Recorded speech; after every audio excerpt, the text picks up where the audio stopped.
So I looked at both Friday's PNC's press conference, and shortly after that, the AFC's press conference. But instead of trying to do both of them, I'm going to be doing it from now on separately.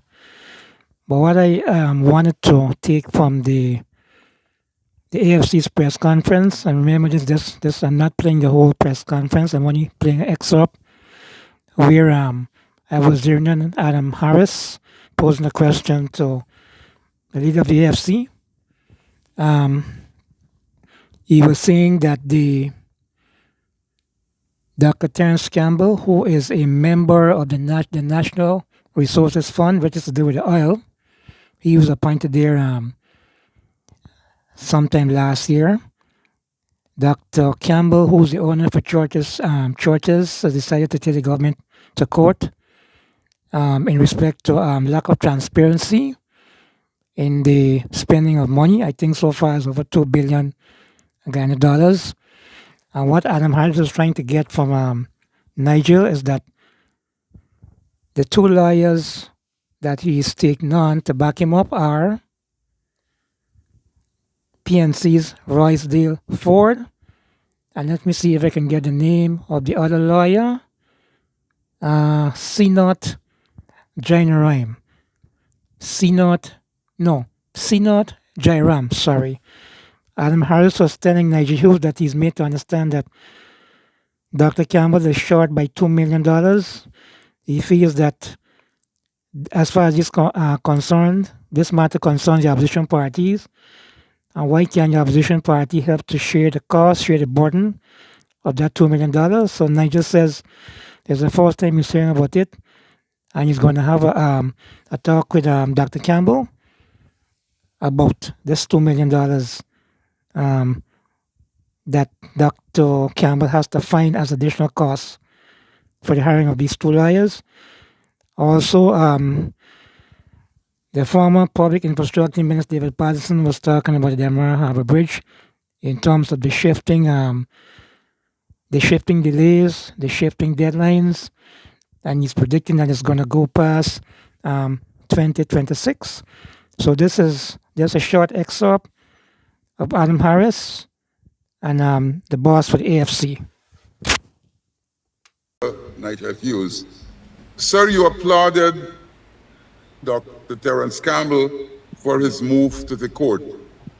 I learned that Dr. Terence Campbell was some $2 million out of pocket in filing this court action. I would want to believe that Dr. Terence Campbell, having been appointed by the opposition, should be supported by the opposition in funding this thing. Can you say if the opposition is prepared to help him fund this legal challenge, sir? Adam, this is the first time I'm hearing that the legal costs are $2 million. I'm assuming that's where the costs are. I'm completely unaware. I know Terence personally, and so it'd be difficult for me to answer that unless I've engaged and he says that he needs help. This is the first time I'm hearing about the costs. Okay, I can understand. And one last thing, Demerara Harbour Bridge, obviously not going to be completed as scheduled or has been delayed over and over and over. Could someone say, what is the state of the new Demerara Harbour Bridge at this time? How far along has it gone? Look, Adam, remember about 6 months ago, NIGEL and his entire team had a big press conference announcing that the project is 70-odd% completed and it will be finished in March, which is this year. And then obviously the company themselves came around and said, and no one challenged it, you know what I mean, in the sense that none of the company officials, they're sitting around challenge it. The company themselves got up and very honestly, I think the president started it, and the company very honestly said, oh, they don't anticipate they'll be finishing for 2026. We know, first and foremost, the contract for the roads So you can't have a bridge without connecting roads. The contract for the roads, anybody could pass and see it out that's now starting. Anyone can look at the bridge to see it out that they're now proceeding to try and get the decking. They haven't even done the cantilever suspended section, the suspended slab as yet. In reality, I mean that the project low 40s, low to high 40s percentage complete. The Minister of Works has set out the drop dead date is August the 31st, which, Adam, as you know, is just 4 or 5 months away. But obviously, being a bishop, I mean, obviously, we want to see after he dropped dead on the 31st of August, if he'll be able to resurrect himself, because guaranteed that nothing will be finished. Once again, I mean, it is just poor planning and deceitful dissemination of information by the PPP. It is, and they will go to the public and say it out that when the bridge is finished, they will be toll free, knowing full well that the bridge wouldn't be finished for 2026.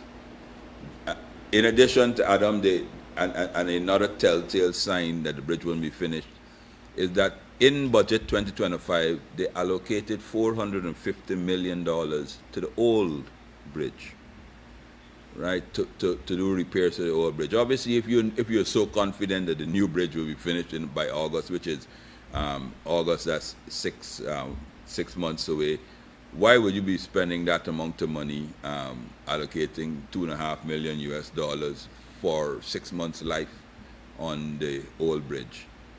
So, I mean, the more they try to deceive, the more they reveal their incompetence is revealed.